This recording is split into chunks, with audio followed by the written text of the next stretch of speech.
बोले जी तुम पहले बोलो तब बोले। जी या फिर से देख लो। ठीक है, बोलिए। Hello friends, I am MP Gupta and I am going to take the classes for physics class 11. Today we are going to start the first chapter, that is physical world. आज हम लोग फिजिक्स क्लास 11 का first chapter physical world के बारे में पढ़ने जा रहे हैं। That is first question, what is physics? Physics क्या होता है?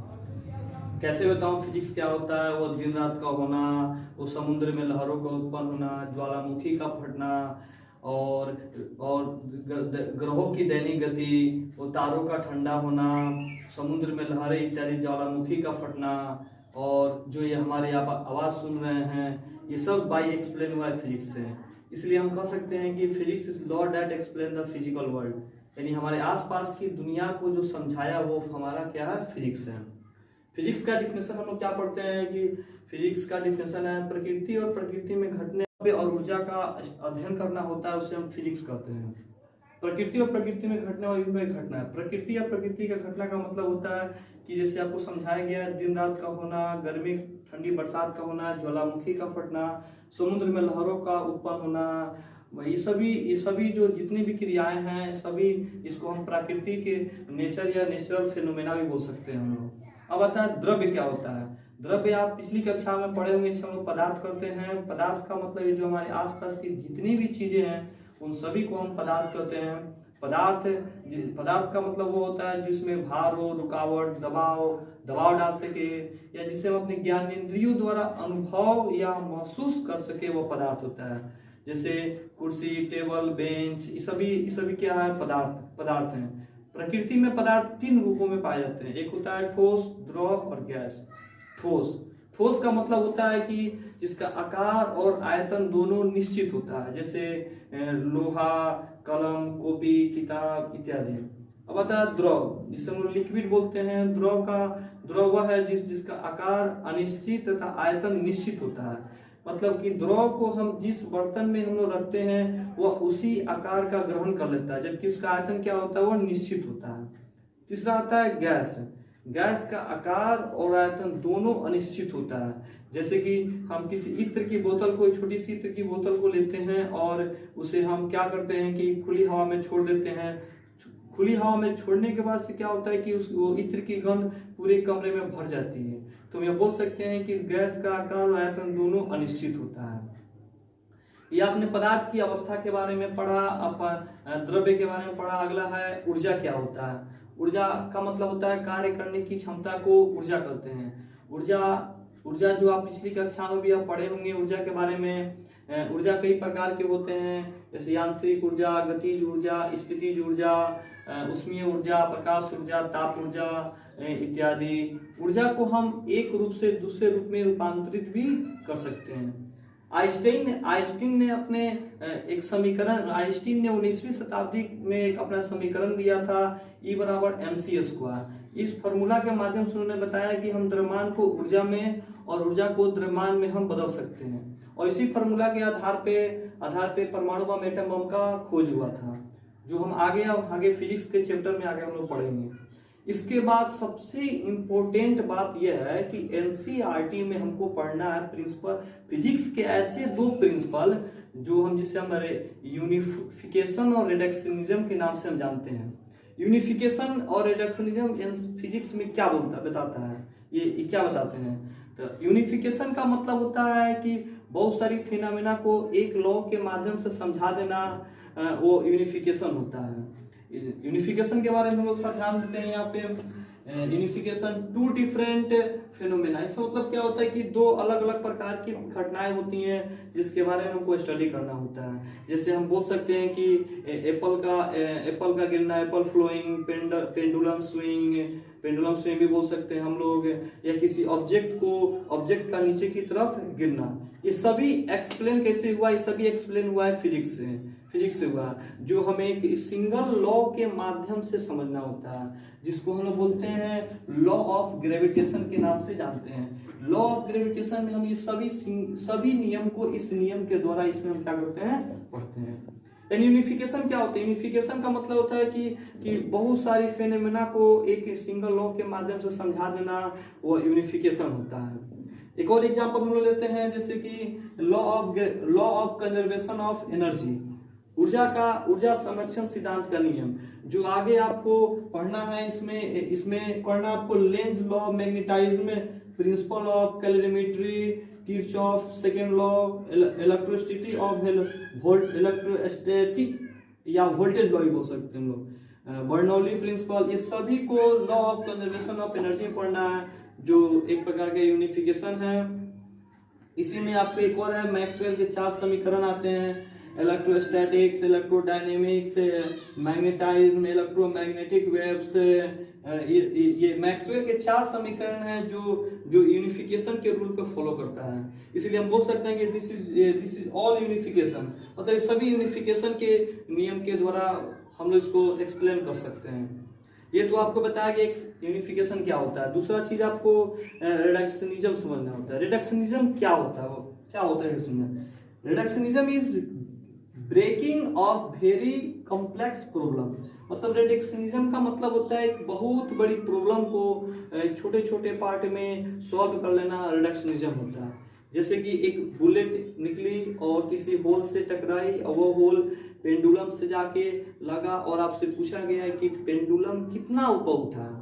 तो एक बहुत बड़ी प्रॉब्लम है। इस प्रॉब्लम को हमको समझने के लिए हम इसे क्या करेंगे, छोटे छोटे पार्ट में इसको सॉल्व करते हैं। जैसे कि हमने देखा कि बुलेट चली, बुलेट में मोमेंटम उत्पन्न हुआ, वो किसी होल से जाके टकराई और वह होल जाके पेंडुलम से लगा और पेंडुलम सबसे पहले वो क्या था, पोटेंशियल एनर्जी में था, बाद में वो फिर काइनेटिक एनर्जी में, फिर काइनेटिक से पोटेंशियल एनर्जी में हो गया। इस तरह हम क्या कर रहे हैं कि एक एक पार्ट को तोड़ के सॉल्व कर ले रहे हैं, वो आपका क्या है, रिडक्शनिज्म है। इस तरह मैंने समझा कि यूनिफिकेशन क्या होता है और रिडक्शनिज्म क्या होता है। यूनिफिकेशन में हम लोग क्या पढ़े कि बहुत सारे फेनामेना को एक सिंगल लॉ के माध्यम से समझा देना यूनिफिकेशन है। और रिडक्शनिज्म में हमने क्या सीखा कि बहुत बड़े प्रॉब्लम को छोटे छोटे पार्ट में तोड़ देना, वो आपका एक रिडक्शनिज्म होता है। इसके बाद एनसीईआरटी हमसे बात करता है कि स्कोप ऑफ फिजिक्स क्या होता है। स्कोप ऑफ फिजिक्स क्या होता है, मतलब फिजिक्स में एनसीईआरटी में फिजिक्स का क्या सिलेबस होता है। तो एनसीईआरटी में फिजिक्स का क्या सिलेबस होता है, यानी हम ये बोल सकते हैं कि फिजिक्स को हम यहाँ दो भागों में बांटते हैं। जैसे कि पहला आता है माइक्रोस्कोपिक और दूसरा आता है माइक्रोस्कोपिक। माइक्रोस्कोपिक जिसे हम क्लासिकल फिजिक्स के भी नाम से जानते हैं और माइक्रोस्कोपिक जिसे हम क्वांटम फिजिक्स के भी नाम से जानते हैं।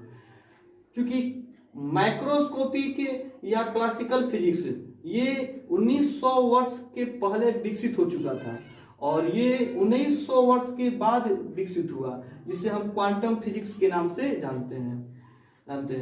क्लासिकल फिजिक्स क्या होता है? क्लासिकल फिजिक्स का मतलब होता है इसमें बड़ी बड़ी चीजों का स्टडी करना, बड़ी बड़ी घटनाओं का स्टडी करना, वो आपका क्लासिकल फिजिक्स में आता है। और क्वांटम फिजिक्स में जो होता है आपको छोटे छोटे पार्ट्स, छोटे छोटी घटनाओं का स्टडी करना, वो सभी क्लासिकल फिजिक्स में, वो सभी आपका क्वांटम फिजिक्स में आते हैं। यानी क्लासिकल फिजिक्स में हमने देखा कि इसमें बड़ी बड़ी चीज़ों का स्टडी करते हैं और इसमें छोटे छोटे चीज़ों का स्टडी करते हैं। जैसे हम इसका एग्जांपल ले सकते हैं, आपका मोशन ऑफ प्लेनेट ले सकते हैं, sound wave, light wave, etc। और इसमें हम देख सकते हैं कि इलेक्ट्रॉन प्रोटॉन का नेचर क्या होता है, एटॉमिक स्ट्रक्चर क्या होते हैं, ये सभी हम क्वांटम फिजिक्स में हमको आगे पढ़ना है।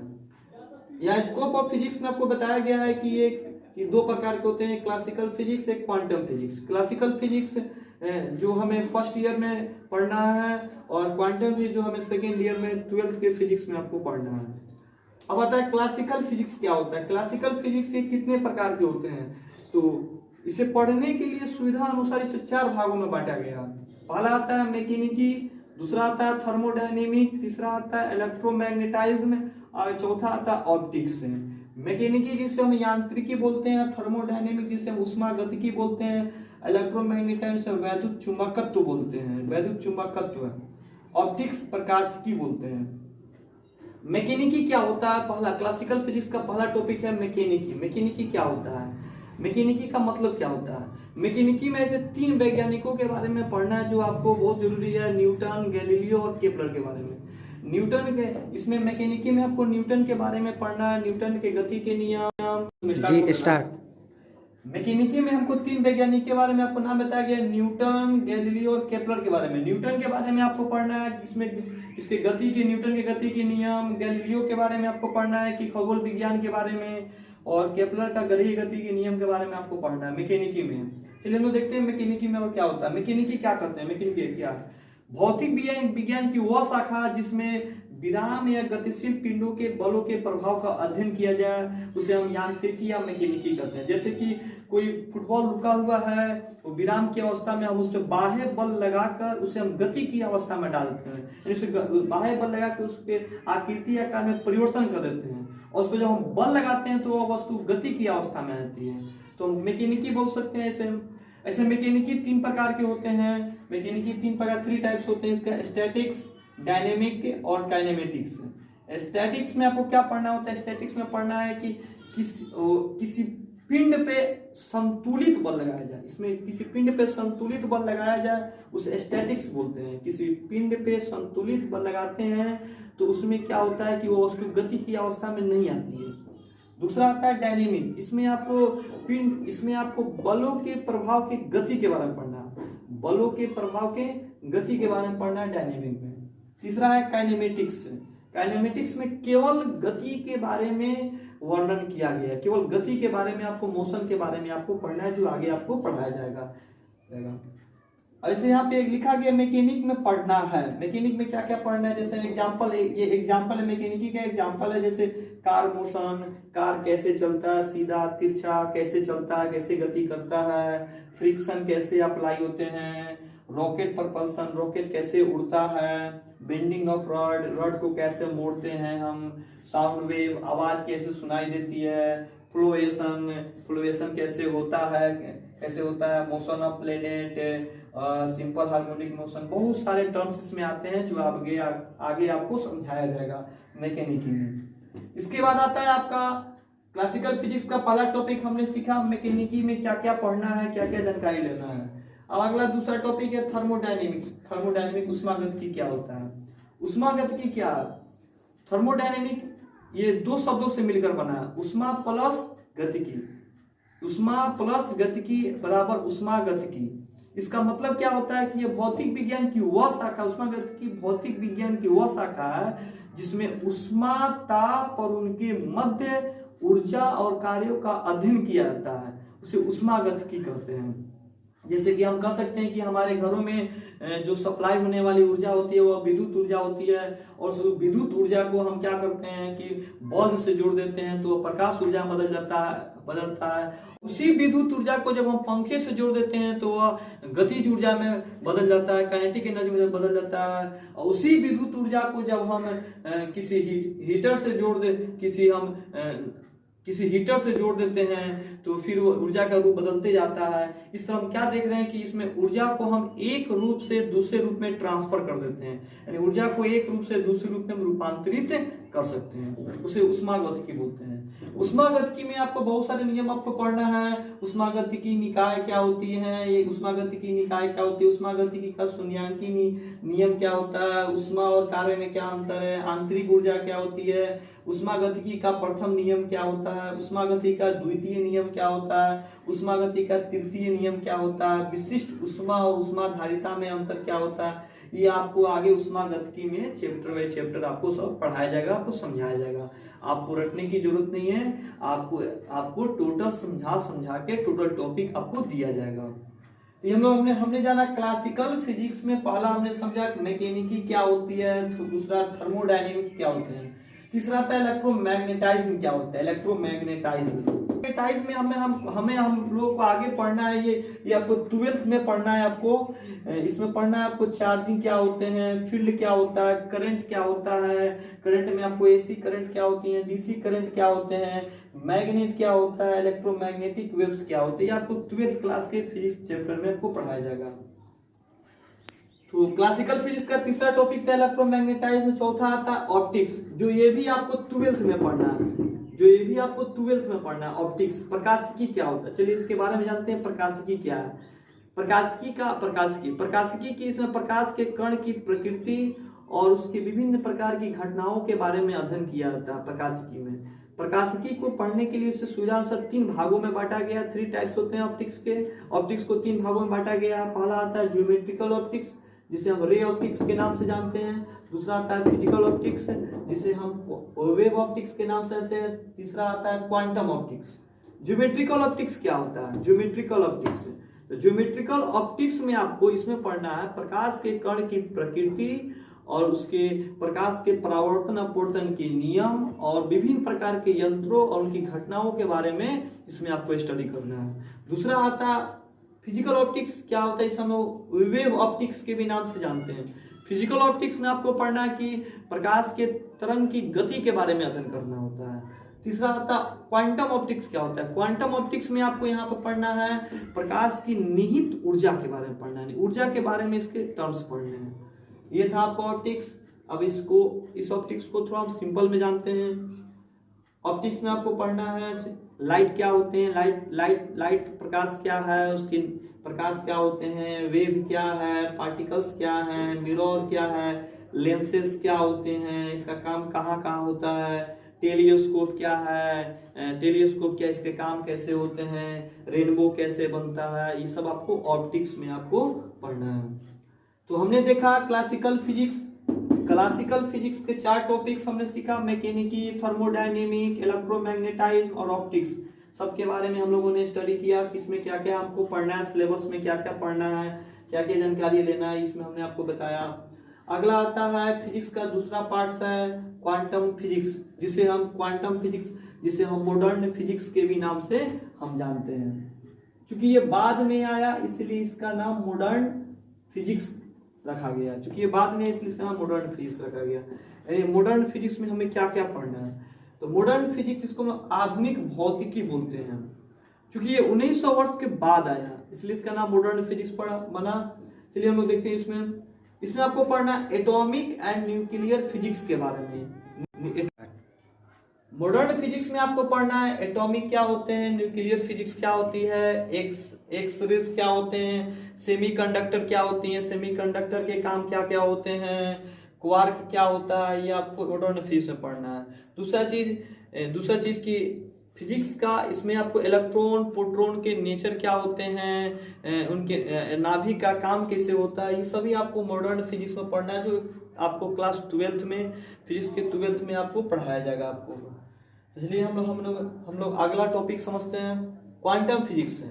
यहाँ पे क्वांटम फिजिक्स के बारे में लिखे हैं, इसमें मैक्स प्लांक, आइंस्टीन के प्रकाश के क्वांटम सिद्धांत है। क्वांटम फिजिक्स में कुछ ऐसे विद्वानों के बारे में पढ़ना जो बहुत इंपॉर्टेंट है, जैसे कि मैक्स प्लांक के नियम, आइंस्टीन के प्रकाश के क्वांटम सिद्धांत के बारे में सीखना है आपको। आइंस्टीन के क्वांटम प्रकाश सिद्धांत क्या होता है, तो इसके बारे में हम लोग देखते हैं। थ्योरी ऑफ रिलेटिविटी, जो आइंस्टीन ने अपना नियम बताया था, आइंस्टीन अपना नियम दिया। इनके 2 नियम होते हैं, 2 नियम है, थ्योरी ऑफ स्पेशल रिलेटिविटी और दूसरा है theory of general relativity. Theory of special relativity में आपको पढ़ना है स्पेस के बारे में, रिलेटिविटी ऑफ स्पेस, टाइम और मास के बारे में, जो आपको सेकेंड ईयर में आपको फिजिक्स का प्रत्येक टॉपिक आपको इसके बारे में आगे पढ़ाया जाएगा। इसके बाद एनसीईआरटी में आपको पढ़ना है फिजिकल वर्ल्ड में कि फिजिक्स का टेक्नोलॉजी और सोसाइटी में क्या रिलेशन है, फिजिक्स का टेक्नोलॉजी और सोसाइटी में क्या रिलेशन है। यानी सोसाइटी के डेवलप के लिए हमें क्या करना चाहिए। तो जैसे जैसे फिजिक्स आगे बढ़ते गया, टेक्नोलॉजी आगे बढ़ते गई, जैसे जैसे फिजिक्स के नए नए ब्रांच आए, उसमें टेक्नोलॉजी का विकास होते गया। टेक्नोलॉजी के विकास के कारण समाज का, सोसाइटी का भी डेवलप हुआ। जैसे कि हम लोग जानते हैं कि जैसे जैसे टेक्नोलॉजी में डेवलप हुआ, जैसे कि laptop, computer, mobile, LED TV, ये जितने भी टर्म्स है सब टेक्नोलॉजी का देन है। और इसी टेक्नोलॉजी के माध्यम से फिजिक्स आगे बढ़ते गया और टेक्नोलॉजी का विकास होते गया। तो हम लोगों ने देखा कि फिजिकल वर्ल्ड में हमने कुछ टर्म बेसिक नॉलेज लिया, और दूसरी बात कि हम लोग को 11th और 12th में क्या क्या पढ़ना है, हमने ये भी टॉपिक सीखा हम लोग। दूसरा अगला वीडियो में हम लोग ये देखेंगे कि 4 फंडामेंटल ऑफ फोर्सेस, बल के 4 मूल भौतिक क्या क्या इसके कारण हैं, कैसे कैसे इसके काम होते हैं, ये हम लोग अगले वीडियो में देखेंगे। थैंक्स।